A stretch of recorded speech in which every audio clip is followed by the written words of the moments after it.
तो फ्यूजन के इस वीडियो में आज हम देखने वाले हैं कि कैसे हम दो पार्ट के बीच में सिलिंड्रिकल जॉइंट लगा सकते हैं। तो यहाँ पे सबसे पहले मैंने दोनों पार्ट को इंसर्ट कर दिया है। उसके बाद यहाँ पे आपको जॉइंट में चले जाना है और यहाँ पे मोशन में जाके सबसे पहले यहाँ पे सिलिंड्रिकल जॉइंट को सिलेक्ट कर देना है। उसके बाद यहाँ पे आपको क्या करना है, पोजीशन में जाना है और दोनों फेस के जो पॉइंट है उसे सिलेक्ट करना है जिसको आपको जॉइंट करना है। ठीक है, तो यहाँ पे अभी मैं क्या करता हूँ, इसका जो सेंटर है, ठीक है, और इसके सेंटर को सिलेक्ट कर देता हूँ। तो यहाँ पे आप मेरा दोनों कनेक्ट हो गया है।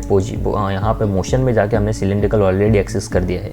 अब यहाँ पे आपको मल्टीपल ऑप्शंस दिख रहे होंगे, जैसे कि यहाँ पे एक्सिस क्या है, ठीक है, उसके बाद यहाँ पे लिमिट क्या है, कैसे वर्क करता है मैं आपको बताता हूँ। तो सबसे पहले यहाँ पे जेड एक्सिस है। जेड एक्सिस मानी मेरा जो ऑब्जेक्ट होगा वो जेड एक्सिस से अराउंड होगा, वो रोटेट होगा। ठीक है, अब जैसे मैं यहाँ पे एक्स एक्सिस करता हूँ तो आप इसे देख सकते हो कि ये एक्स एक्सिस के अराउंड रोटेट हो रहा है। ठीक है, और ये स्लाइड भी हो रहा है। तो सिलिंड्रिकल जॉइंट कैसा होता है, वो रिवॉल्व और स्लाइड दोनों का कॉम्बिनेशन हो। रिवॉल्व में कैसे वर्क करता है, अगर आपने वीडियो नहीं देखा तो जाके देख सकते हो। रिवॉल्व में होता क्या है कि एक पर्टिकुलर एक्सिस के अराउंड ये रिवॉल्व होता है। ठीक है, मानिए ये घूमता है। ठीक है, जैसे मैं यहाँ पे डिग्री दिखाता हूँ, यहाँ पे कोई भी डिग्री टाइप करके, तो यहाँ पे 360 टाइप करता हूँ और जैसे प्रीव्यू लिमिट करता हूँ, क्योंकि यहाँ पे मैंने एक्स एक्सिस की है तो ये मेरा रिवॉल्व हो रहा है। ठीक है, क्योंकि यहाँ पे अभी मैंने सिर्फ रोटेट का प्रीव्यू दिखाया है तो ये सिर्फ रोटेट हो रहा है, स्लाइड नहीं हो रहा। ठीक है, जैसे मैं स्लाइड में जाके यहाँ पे इसका डायमेंशन दूंगा, ठीक है, 100 mm, तो ये 100 mm स्लाइड होगा। देखो मैं प्रीव्यू करूँगा तो यहाँ पर आप देख सकते हो ये 100 mm स्लाइड हुआ। तो जो सिलिंड्रिकल है वो क्या होता है, रोटेट भी होता है और साथ ही साथ में स्लाइड भी होता है। तो इस तरह से ये सिलिंड्रिकल वर्क करता है। तो ठीक है, तो यहाँ पे मैंने एक्स एक्सिस सिलेक्ट की है। ठीक है, जैसे आप यहाँ पे एक्स एक्सिस सिलेक्ट करते हो तो यहाँ पे एक्स एक्सिस के अराउंड इसके रोटेशन को, इस ऑप्शन से उसके रोटेशन को कंट्रोल कर सकते हो।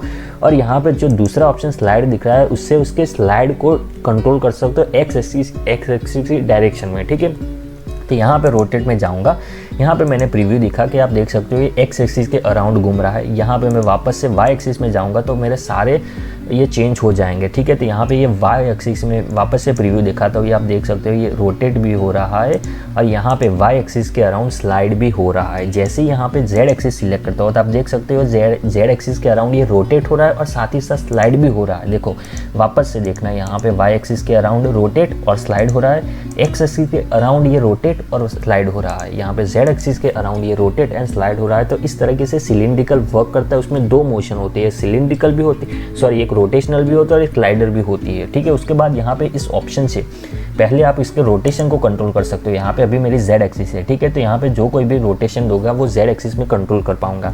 यहाँ पे स्लाइड करूँगा तो स्लाइड के डायमेंशन को कंट्रोल कर पाऊंगा। तो देखते हैं कैसे वर्क करता है। तो सबसे पहले मैं यहाँ पे रोटेट में जाऊँगा, जेड एक्सिस ऑलरेडी सिलेक्ट की है। यहाँ पे मैं इसको चेक करके यहाँ पे उसके डायमेंशन 1 by 1 दूंगा। जैसे कि यहाँ पे मुझे 145 डिग्री तक इसे रोटेट करना है। तो आप यहाँ पे जो ब्लू एरिया है वो मेरा वैलिड एरिया है, वो 0 से 145 डिग्री दिखा रहा है। देखो यहाँ पे 0 डिग्री है मेरा मिनिमम।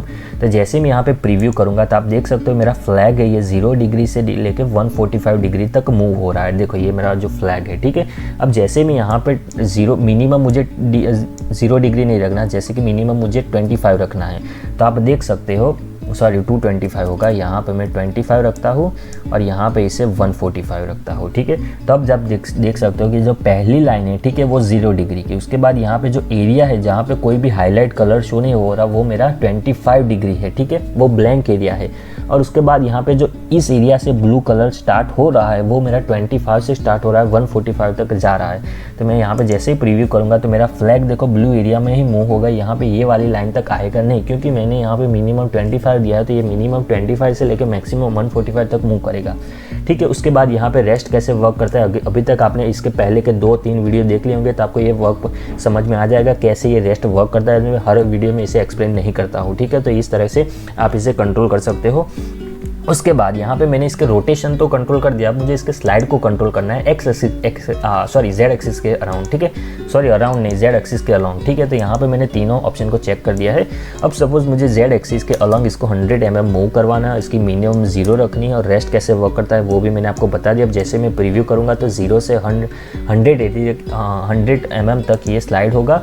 और यहाँ पर मैंने इसको जो डायमेंशन दिए, यहाँ पर मैं 25 की जरा 0 डिग्री कर देता हूँ तो 0 डिग्री अब यहाँ पे मैंने ऑल लिमिट ले दी है, तो आप देख सकते हो जैसे मैं यहाँ पे ऑल लिमिट करता हूँ तो आप देख सकते हो कि ये 0 से 145 तक ये रोटेट भी हो रहा है और साथ ही साथ 0 से लेके 100 mm तक स्लाइड भी हो रहा है। तो इस तरह से सिलिंड्रिकल जॉइंट वर्क करता है। जैसे मैं यहाँ पे ओके करता हूँ तो जिस रेस्ट पोजीशन में मैंने डायमेंशन दिए थे वह वापस रेस्ट हो जाएंगे, लेकिन यहाँ पे आप देख सकते हो कि मैं इसको 100 से आगे मूव नहीं कर पा रहा, देखना आप यहाँ पे, और 0 से 45 डिग्री के आगे इसे रोटेट नहीं कर पा रहा। देखो मेरा फ्लैग जो बीच में आपको रोटेट हुआ दिख रहा है वो 0 से लेके 145 डिग्री तक मूव हो रहा है, और इसका जो स्लाइडर है वो 0 से लेके 100 mm तक इसको स्लाइड कर रहा है, उसके आगे स्लाइड नहीं कर रहा। तो ये था हमारा सिलिंड्रिकल जॉइंट। इस तरह से आप किसी भी 2 कंपोनेंट को सिलिंड्रिकल जॉइंट की मदद से असेंबल कर सकते हो। तो मिलते हैं अगले वीडियो में जहाँ हम नेक्स्ट जॉइंट को कवर करेंगे।